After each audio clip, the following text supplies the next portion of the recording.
সারাদিনের নিউজ বৃত্তান্তে সকলকে স্বাগত। আপনাদের সঙ্গে আমি দেবলীনা। দেশ থেকে রাজ্য, শহর থেকে গ্রাম, দিনের গুরুত্বপূর্ণ খবর নিয়ে শুরু করছি আজকের সারাদিনের নিউজ বৃত্তান্ত।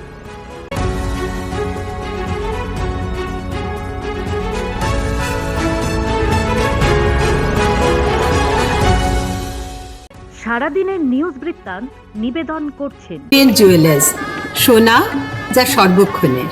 Agnishwar jewellers, NS road, Raiganj.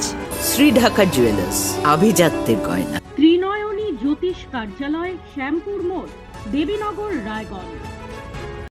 নেশামুক্ত সমাজ করতে Raiganj unity foundation, Rupahar, Raiganj. North বেঙ্গলের সেরা সুপার স্পেশালিটি হাসপাতাল জীবনরেখা। চেষ্টা নেশা মুক্তি কেন্দ্র, দেবীনগর, রায়গঞ্জ। আনুমানিক প্রায় 105 গ্রাম সোনা এবং নগদ প্রায় 72,000 টাকা সহ দুঃসাহসিক চুরির ঘটনা ঘটল রায়গঞ্জে। ঘটনাটি ঘটেছে রায়গঞ্জের এফসিআই মোড় সংলগ্ন হাইরোড কালীতলা এলাকায়। এলাকার বাসিন্দা প্রাক্তন কেন্দ্রীয় সরকারি কর্মী উপেন সরকারের বাড়িতে এই চুরির ঘটনাটি ঘটে সোমবার রাতে। জানা গেছে উপেন বাবু ও তার স্ত্রী ওই বাড়িতে থাকতেন। একমাত্র মেয়ের বিয়ে হয়েছে রায়গঞ্জের বিধাননগর এলাকায়। মঙ্গলবার উপেন বাবুর জামাই শারীরিক অসুস্থতা নিয়ে ভর্তি হন স্থানীয় একটি নার্সিং হোমে। সেই কারণে উপেন বাবু রাতে তার মেয়ের বাড়িতে ছিলেন। সেই সুযোগে ফাঁকা বাড়িতে তাণ্ডব চালায় দুষ্কৃতীরা। নগদ 72,000 টাকা এবং সেই সঙ্গে প্রায় 105 গ্রামের মতো সোনার অলংকার চুরি হয়েছে বলে জানান উপেন সরকার এবং তার স্ত্রী সবিতা সরকার। ঘটনার তদন্তে নেমেছে রায়গঞ্জ থানার পুলিশ। মন্দিরের জমি কার, এই বিবাদের মীমাংসা করতে গিয়ে সালিশি সভা ডাকা হয় গ্রামে, আর সেখানেই বাধে দুই পক্ষের বচসা এবং ধারালো অস্ত্র দ্বারা আক্রান্ত হয় দুই ব্যক্তি। ঘটনাটি ঘটেছে রায়গঞ্জ থানার অন্তর্গত সোহারই অঞ্চলে সরোজ কলোনিতে। অভিযোগ ওঠে ওই গ্রামেরই একটি মন্দিরের জমি বেআইনিভাবে দখল করেছিলেন অভিযুক্তদের পরিবার। গ্রামবাসীদের দাবি ছিল অবিলম্বে এই জমি ছেড়ে দেওয়া হোক। এ বিষয়ে সোমবার একটি সালিশি সভা ডাকা হয় গ্রামে। এই সালিশি সভাতে জমির অবৈধ দখলদারদের সঙ্গে গ্রামবাসীদের বচসা বাঁধে। সেই সময় পবিত্র রায় এবং প্রতাপ রায় নামে দুই অভিযুক্ত সনজিৎ সেন এবং তার ছেলে সাগর সেনকে ধারালো অস্ত্র দিয়ে আক্রমণ করে। দুজনেই গুরুতর জখম অবস্থায় রায়গঞ্জ মেডিকেলে চিকিৎসাধীন। আক্রান্ত সাগর সেন ওই অঞ্চলের বিজেপির বুথ সভাপতি। তিনি সরাসরি এই ঘটনার দিকে তৃণমূলের দুষ্কৃতীদের জড়িত থাকার অভিযোগ তোলেন। যদিও অভিযোগ সরাসরি ভিত্তিহীন বলে দাবি করেন অভিযুক্ত প্রতাপ রায়ের বাড়ির আত্মীয়রা। একই সঙ্গে তৃণমূলের বুথ সভাপতি বিষয়টিকে নিয়ে অযথা রাজনীতি করার অভিযোগও তোলেন। 92তম কুলদাকান্ত মেমোরিয়াল চ্যাম্পিয়ন শিল্ড ও Tarapada memorial runners up cup football tournament 2025 অনুষ্ঠিত হতে চলেছে রায়গঞ্জের টাউন ক্লাব ময়দানে। রায়গঞ্জ টাউন ক্লাবের ব্যবস্থাপনায় ও রায়গঞ্জ ইনস্টিটিউটের পরিচালনায় ঐতিহ্যবাহী এই ফুটবল টুর্নামেন্টটি আগামী 17 থেকে 24 ডিসেম্বর অনুষ্ঠিত হবে। এবছর এই টুর্নামেন্টে মোট 8টি দল অংশ নেবে। রায়গঞ্জের রামকৃষ্ণ সংঘ ও কল্যাণী ওয়ারিয়র্সের পাশাপাশি কালিয়াগঞ্জ 11, শিলিগুড়ির এসএসবি সেন্ট্রাল ফুটবল টিম, পশ্চিম বর্ধমানের শ্যাম মেটালিক্স ফুটবল একাডেমি টুর্নামেন্টে অংশ নেবে। এছাড়া কলকাতার 3টি team, United sports diamond Harbour football team এবং অতি অবশ্যই ইমামি ইস্ট বেঙ্গল টিমের অংশগ্রহণ ঘিরে উচ্ছ্বাসে ভাসছেন শহরের ফুটবল প্রেমীরা। রায়গঞ্জ টাউন ক্লাব ময়দানের সম্পাদক অরিজিৎ ঘোষ বলেন, এবছর এই টুর্নামেন্টের বিশেষ আকর্ষণ ইস্ট বেঙ্গল ডায়মন্ড হারবারের পাশাপাশি গত বছরের চ্যাম্পিয়ন টিম কল্যাণী ওয়ারিয়র্স। এই টিমের সব প্লেয়ার মণিপুর, নাগাল্যান্ড থেকে আসছে। আগামী 17 তারিখ জাঁকজমকপূর্ণ উদ্বোধনী অনুষ্ঠানের পাশাপাশি প্রাক্তন খেলোয়াড়দের নিয়ে একটি প্রীতি ফুটবল ম্যাচের আয়োজন করা হয়েছে।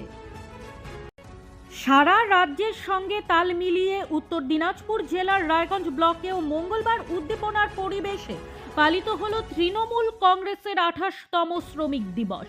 রায়গঞ্জ ব্লক তৃণমূল শ্রমিক সংগঠনের নেতৃত্বে দিনটি শুরু হয় তৃণমূল কংগ্রেসের দলীয় পতাকা এবং শ্রমিক সংগঠনের পতাকা উত্তোলনের মাধ্যমে। অনুষ্ঠানে উপস্থিত ছিলেন রায়গঞ্জ ব্লক তৃণমূল কংগ্রেস সভাপতি অনিমেষ দেবনাথ, রায়গঞ্জ ব্লক তৃণমূল শ্রমিক সংগঠনের সভাপতি শৈলেন রক্ষিত, পাশাপাশি রায়গঞ্জ ব্লকের সমস্ত অঞ্চল সভাপতি, বুথ সভাপতি এবং সংগঠনের অসংখ্য কর্মী সমর্থক। দিবসকে স্মরণীয় করে তুলতে সংগঠনের পক্ষ থেকে পথচারী ও টোটো, অটো চালক সহ সাধারণ মানুষের হাতে মিষ্টি বিতরণ করা হয়। প্রতিদিনের প্রতি মুহূর্তের খবরের আপডেট পেতে চোখ রাখুন নিউজ বৃত্তান্তের ফেসবুক পেজে। সাবস্ক্রাইব করুন নিউজ বৃত্তান্ত ইউটিউব চ্যানেলকে।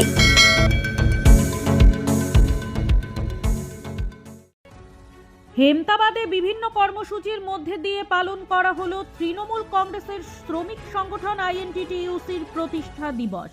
মঙ্গলবার সকালে হেমতাবাদ বাস স্ট্যান্ডে আইএনটিটিইউসির পতাকা উত্তোলন করা হয়। এরপর হেমতাবাদ সদর এলাকায় একটি মিছিল করার পাশাপাশি হেমতাবাদ হাসপাতালে চিকিৎসাধীন রোগীদের মধ্যে ফল বিতরণ করা হয়। আইএনটিটিইউসির হেমতাবাদ ব্লক সভাপতি সৌরভ আলী, তৃণমূল কংগ্রেসের হেমতাবাদ ব্লক সভাপতি আশরাফুল আলী, জেলা পরিষদের কর্মাধ্যক্ষ সেলিমা খাতুন সহ অন্যান্যরা উপস্থিত ছিলেন এই কর্মসূচিতে। সাড়ম্বরে পালিত হলো ইটাহারে তৃণমূল শ্রমিক সংগঠনের 28তম প্রতিষ্ঠা দিবস। মঙ্গলবার ইটাহার চৌরঙ্গি মোড় এলাকায় ট্যাক্সি স্ট্যান্ড চত্বরে কর্মসূচির আয়োজন করে ইটাহার ব্লক আইএনটিটিইউসি। এদিন সংগঠনের দলীয় কার্যালয়ের বাইরে দলীয় পতাকা ও সংগঠনের পতাকা উত্তোলন করে কর্মসূচির সূচনা করেন তৃণমূল প্রাথমিক শিক্ষক সংগঠনের জেলা সহ সভাপতি সাহিরুল হক। পতাকা উত্তোলনের পর পথচারীদের মিষ্টিমুখ করানোর পাশাপাশি বিভিন্ন সমাজ সেবামূলক কর্মসূচি পালন করেন সংগঠনের ব্লক সভাপতি মোহাম্মদ মুসা, সম্পাদক জামশেদ আলী সহ অঞ্চল নেতৃত্বরা। উত্তর দিনাজপুর জেলার 27 নম্বর জাতীয় সড়কের লারুখাওয়া এলাকায় চলন্ত একটি ট্রাকে হঠাৎ আগুন লাগে। মুহূর্তে ধোঁয়া ও আগুনের লেলিহান শিখা দেখা যাওয়ায় এলাকায় তীব্র চাঞ্চল্য ছড়িয়ে পড়ে। ঘটনার খবর পেয়ে দমকল ও স্থানীয় পুলিশ দ্রুত ঘটনাস্থলে পৌঁছে আগুন নিয়ন্ত্রণে আনার চেষ্টা চালাচ্ছে। তবে আগুন লাগার সঠিক কারণ এখনো জানা যায়নি। ঘটনায় কেউ আহত হয়েছে কিনা তাও খতিয়ে দেখা হচ্ছে। সারাদিনের নিউজ বৃত্তান্ত আজ এই পর্যন্তই। দেখতে থাকুন, সঙ্গে থাকুন, চোখ রাখুন নিউজ বৃত্তান্তে। নিউজ বৃত্তান্ত, হলুদ নয়, স্বচ্ছ।